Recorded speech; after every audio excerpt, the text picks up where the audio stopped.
Pernah gak sih kamu ngerasa hati tuh kayak hancur berantakan? Bukan cuma sakit, tapi kayak kosong. Tenang, kamu gak sendirian. Dan hari ini, kita bakal ngobrol santai tentang 7 cara buat menata hati yang terluka biar kamu bisa kembali bahagia. Yuk, jangan skip ya.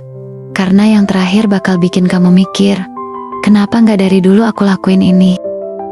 Banyak hal yang bisa melukai hati, mulai dari kegagalan, penghinaan, pengkhianatan, dan lain sebagainya. Namun, yang menjadi lebih penting adalah memahami cara menata hati yang terluka. 1. Kenali penyebabnya.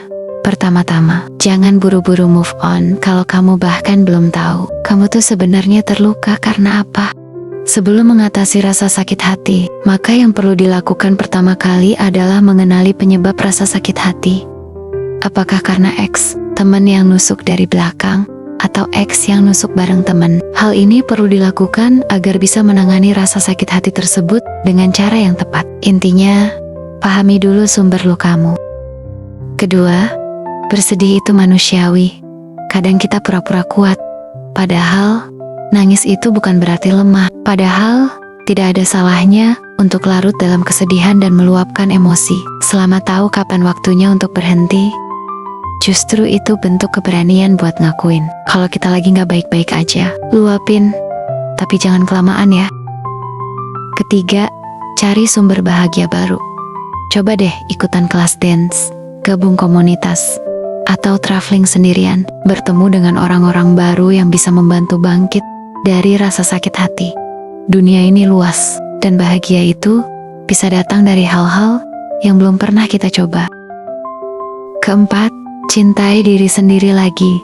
Self-love bukan cuma skincare atau belanja online, tapi juga tentang maafin diri, peluk diri sendiri, dan bilang, gue udah cukup, gue berharga. Mencari cara untuk mencintai diri sendiri lagi, dan meyakinkan diri bahwa apa yang terjadi merupakan proses pembelajaran dalam hidup yang perlu dipetik pelajaran. Kelima, jauhi masa lalu. Ini penting banget. Stop stalking. Stop muter lagu galau yang sama tiap malam. Kamu gak bisa sembuh kalau kamu masih ngasih racun ke hatimu sendiri. Hal ini bisa dimulai dengan menghindari sosial media untuk sementara waktu, hingga menghindari pertemuan dengan pelaku. 6. Mindfulness. Fokus pada diri sendiri, dan rutin lakukan meditasi, kapanpun dan dimanapun berada. Coba duduk, tarik napas dalam, hembuskan pelan. Rasain detak jantungmu. Fokus sama yang sekarang, bukan yang kemarin. Hidup itu sekarang, bukan replay terus. Mindfulness bisa membuat seseorang menjadi lebih rileks dan bebas, juga tetap realistis. Ketujuh, minta bantuan ahli. Kalau luka ini sudah bikin kamu sulit tidur, sudah menjurus pada stres hingga depresi, susah makan, atau bahkan ngerasa putus asa, please, jangan ragu buat ke psikolog.